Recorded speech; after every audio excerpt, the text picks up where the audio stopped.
साथियों, 2 अप्रैल 2018 का इतिहास में वही स्थान है जो 1 जनवरी 1818 का भीमा कोरेगांव में शहीदों का, अमर शहीदों का, महार शहीदों का नाम और महत्व है। वहां पर 500 महार सैनिकों ने पेशवा की 28,000 की सेना को नेस्तनाबूद किया था और 2 अप्रैल 2018 को बगैर किसी नेतृत्व के एक आह्वान पर संपूर्ण भारत को बंद करने का जो SC ST या बहुजनों का जो योगदान था, जिसमें 13 बच्चे शहीद हुए, उन 13 बच्चों के शहीद होने के कारण इस 2 अप्रैल का ऐतिहासिक महत्व हो गया है। इन 13 बच्चों के शहीद स्मारक भारत में जगह जगह पर बनवाए जा रहे हैं और ये सबसे ज़्यादा घटना राजस्थान और मध्य प्रदेश में हुई, जहां पर बच्चे शहीद हुए हैं। अब सवाल पैदा होता है कि ऐसी क्या परिस्थिति आई, क्यों भारत बंद करना पड़ा? तो इसका एक ही उत्तर है कि अनुसूचित जाति जनजाति आयोग अधिनियम, अत्याचार निवारण अधिनियम, अनुसूचित जाति जनजाति अत्याचार निवारण अधिनियम, जिसको सर्वोच्च न्यायालय ने बाधित कर दिया था, उसे पुनः बहाल करने की अपील के लिए भारत बंद किया गया था, क्योंकि केंद्र सरकार सुन नहीं रही थी और जो 131 सांसद SC ST के और करीब 150 सांसद OBC के पार्लियामेंट में बैठे थे, उनके मुंह पर टेप लगा हुआ था, वो इस संबंध में कुछ बोल नहीं सके। ऐसी स्थिति में जिन लोगों को संविधान का ज्ञान था, जिन्होंने बाबा साहब मानवर काशीराम को पढ़ा था कि जब आपकी बात कोई नहीं सुनेगा तो आपको अपनी बात सुनाने के लिए सड़कों पर उतरना पड़ेगा।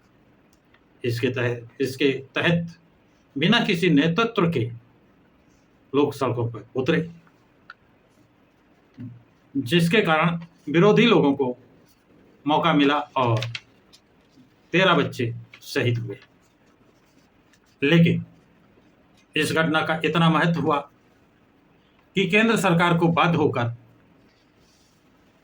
अनुसूचित जाति जनजाति अत्याचार निवारण अधिनियम को पुनः बहाल करना पड़ा।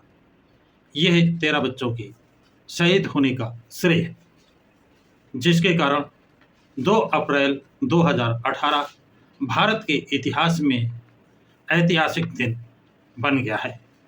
इसका बुलंदशहर में एक स्मारक बनवाया गया है और कई शहरों में स्मारक बनवाए जा रहे हैं, ऐसी जानकारी मिल रही है। लेकिन बुलंदशहर में बनकर तैयार हो चुका है। तो साथियों, यदि जो SC ST के ही 131 सांसद तो पार्लियामेंट में बैठे हैं, वो अगर अपनी आवाज़ बुलंद करते तो केंद्र सरकार को उस अत्याचार निवारण अधिनियम को बहाल करना पड़ता, लेकिन उन्होंने अपनी जिम्मेदारी नहीं निभाई।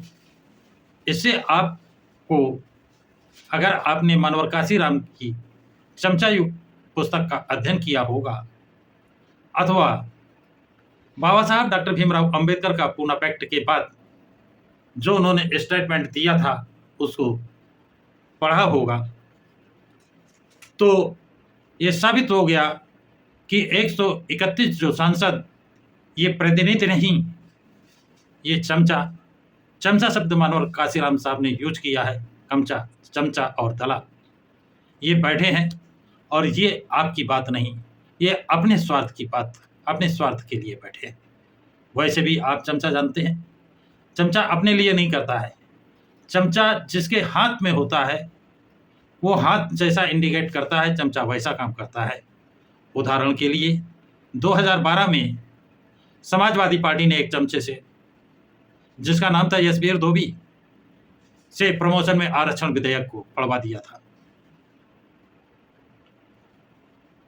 उसको अपने स्वार्थ के लिए भारतवर्ष की 3000 जातियां जो SC ST की हैं, उनका नुकसान करने में उस चमचे को कोई दिक्कत नहीं हुई।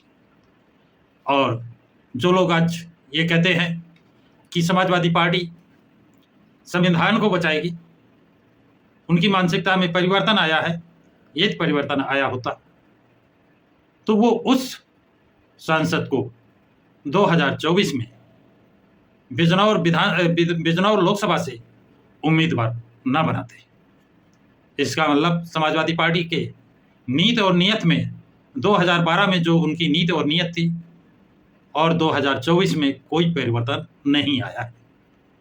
परिवर्तन आता तो निश्चित रूप से यशवीर धोबी, जिसने प्रमोशन में आरक्षण विधेयक को फाड़ा था, उसको दोबारा सांसद का टिकट न देते। तो साथियों, मानवर काशीराम ने इसीलिए कहा था, ये चमचा युग जो चल रहा है, इन चमचों से ही आपका नुकसान किया और कराया जाएगा। उनकी भविष्यवाणी 100% सही साबित हो रही है।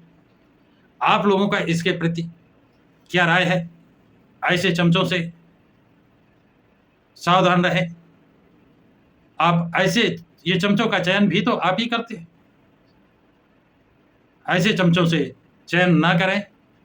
जो अंबेडकरवादी विचारधारा के हों, जो मानवर काशीराम की विचारधारा के लोग हों, उनका चयन करें, जिससे फिर से कभी इन दूसरे बच्चों को शहीद ना होना पड़े। तो साथियों, ये जानकारी आप लोगों को कैसी लगी? हाँ, एक बात और कि आज जगह जगह से संदेश उन बच्चों को श्रद्धांजलि अर्पित की जा रही है। मैं सभी से अनुरोध करूंगा कि सच्ची श्रद्धांजलि के लिए आप सब शपथ लें कि ऐसे चमचों को, जो 131 पार्लियामेंट में बैठे हैं, जिनको मानवर काशीराम ने चमचे की संज्ञा दी है, दलाल की संज्ञा दी है, वास्तव में प्रतिनिधि चुने, रिप्रेजेंटेटिव चुने, जो अंबेडकरवादी विचारधारा के हों, मानवर काशीराम की विचारधारा के हों, छत्रपति साहू जी महाराज की विचारधारा के हों, रामस्वरूप वर्मा की विचारधारा के हों, ज्योतिबा फूले की विचारधारा के हों, सावित्रीबाई फूले की विचारधारा के हों, संत रविदास जी की विचारधारा के हों, संत कबीरदास की विचारधारा के लोग हों, संत गाडसे बाबा की विचारधारा के हों, बिरसा मुंडा की विचारधारा के हों, नारायण गुरु की विचारधारा के हों, योगेंद्रनाथ मंडल की विचारधारा के हों, और छत्रपति साहू जी महाराज की विचारधारा के लोग हों, उनको सांसद बनाइए। ये वास्तव में संसद में पहुंचकर आपका प्रतिनिधित्व करेंगे।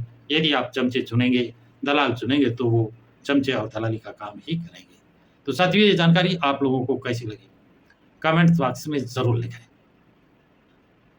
और इस वीडियो को अधिक से अधिक लाइक और शेयर करें। प्रकाश की राह चैनल को सब्सक्राइब करें।